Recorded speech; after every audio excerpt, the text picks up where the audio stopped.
Hi P S C aspirants പുതിയൊരു study വ്ലോഗിലേക്ക് എല്ലാവർക്കും സ്വാഗതം. ഇന്നിവിടെ നല്ല മഴയുള്ള ദിവസമായിരുന്നു. അപ്പോൾ രാവിലെ എണീച്ചപ്പോഴേ പഠിക്കാനൊരു മടി. അങ്ങനെ എന്ത് ചെയ്തു, ഇന്നലെ റിവിഷൻ ഡേ ആക്കി മാറ്റാമെന്ന് വിചാരിച്ചു. കഴിഞ്ഞ ഒരാഴ്ച പഠിച്ച കാര്യങ്ങളൊക്കെ റിവിഷൻ ചെയ്യാൻ പെൻഡിങ് ഉണ്ടായിരുന്നു. അപ്പോൾ ഇന്നത്തെ എൻ്റെ ഒരു റിവിഷൻ സ്റ്റഡി വ്ലോഗാണ്. എൻ്റെ പി എസ് സി പഠനത്തിൽ ഞാൻ ഏതെല്ലാം ഏരിയാസാണ് കൂടുതൽ ഫോക്കസ് ചെയ്യുന്നതിനെ കുറിച്ചാണ് ഇന്നത്തെ ചെറിയൊരു വീഡിയോയിൽ പറയുന്നത്. ഈ വീഡിയോ നിങ്ങൾക്ക് ഇഷ്ടമായെങ്കിൽ ഷെയർ ചെയ്യുക, സബ്സ്ക്രൈബ് ചെയ്യുക, ലൈക്ക് ചെയ്യുക, കമൻറ്റും കൂടി ചെയ്യുക.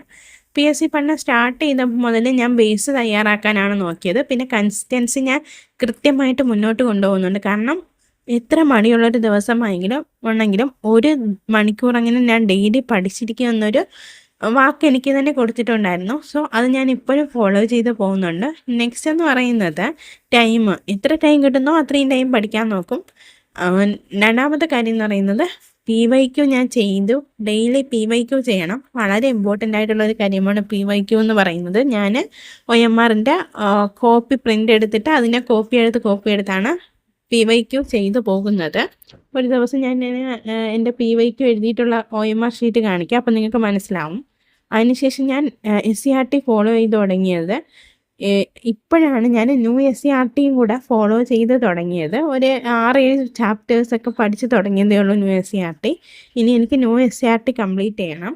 അതിന് ശേഷം പിന്നെ ഞാൻ ചെയ്ത കാര്യമെന്ന് പറയുന്നത് പ്രീവിയസ് ഇയർ ക്വസ്റ്റ്യനും അതിൻ്റെ റിലേറ്റഡ് ഫാക്റ്റും കറക്റ്റ് ചെയ്ത് പഠിച്ചു എന്നുള്ളതാണ്.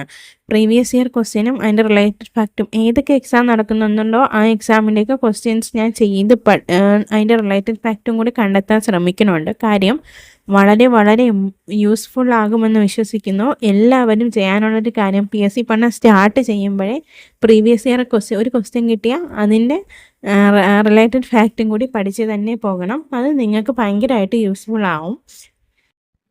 പിന്നെ എത്രയൊക്കെ പഠിച്ചാലും പിന്നെ നിങ്ങൾ ചെയ്യാനുള്ള കാര്യം റിവിഷൻ ചെയ്യുക എന്നുള്ളതാണ്. ഞാൻ ബേസ് സെറ്റാവാത്തവരാണെങ്കിൽ 3 ദിവസത്തിലൊരിക്കൽ നിങ്ങൾ ബേസ് റിവിഷൻ ചെയ്ത് പോകണം. ഉറപ്പായിട്ടും അതിനൊരു അധിക ദിവസം പോകുന്തോറും നമ്മളെ മൈൻഡിൽ നിന്ന് അത് പോവും. അപ്പോൾ ബേസ് സെറ്റാവണം വരെ നിങ്ങൾ 3 ദിവസത്തിലൊരിക്കൽ റിവിഷൻ ചെയ്യണം. ബേസൊക്കെ സെറ്റായി നിങ്ങൾ ടോപ്പിക്കിലോട്ട് കടന്ന് കഴിയുമ്പോഴത്തേക്കും നിങ്ങൾ ആഴ്ചയിൽ ഒരിക്കലെങ്കിലും റിവിഷൻ ചെയ്യണം. റിവിഷൻ വളരെ ഇമ്പോർട്ടൻ്റ് ആയിട്ടുള്ളൊരു കാര്യമാണ്. സിലബസിലെ എല്ലാ ടോപ്പിക്സിനും ഒരുപോലെ പ്രാധാന്യം കൊടുത്ത് പഠിക്കുക. ചിലർക്ക് കോൺസ്റ്റിറ്റ്യൂഷൻ എളുപ്പമായിരിക്കും, ചിലർക്ക് എക്കണോമിക്സ് എളുപ്പമായിരിക്കും. അത് മാത്രം ഫോക്കസ് ചെയ്ത് പഠിച്ചിട്ട് നമുക്ക് എങ്ങും എത്താൻ പറ്റില്ല. ഈ ഡിഗ്രി പ്രിലിംസിനൊക്കെ നമ്മൾ എല്ലാ സബ്ജക്റ്റിനോടൊപ്പം സയൻസും കൂടി പഠിക്കണം. അപ്പോൾ സയൻസ് ചിലർ നോക്കത്തില്ല, അവിടെ വെച്ച് അവരുടെ ഡിഗ്രി പ്രിലിംസ് പൊട്ടുകയും ചെയ്യും.